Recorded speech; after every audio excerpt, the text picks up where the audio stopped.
Специјалисти чија специјалност е дефицитарна ќе можат да работат до 70 наместо до 67 години. Во меѓувреме ќе добиваат и пензија и плата, а не како што е сега ако продолжат со работниот ангажман да имаат само еден приход.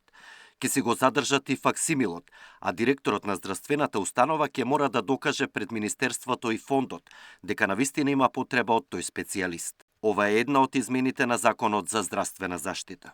Една од целите на законот, како што знаете, е дефицитот што го имаме со специјалисти во нашата држава.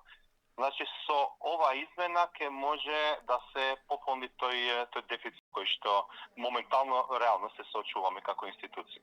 Неодамна Министерот за здравство излезе со загрижувачки податоци дека во Македонија има само 30 патолози и 40 онколози, а гинеколози има повеќе од потребното. Со законските измени ќе се покрие недостигот додека се создаде нов специјалистички кадар. Ќе се уредуваат и специјализациите кои нема да бидат по желба, туку по потреба.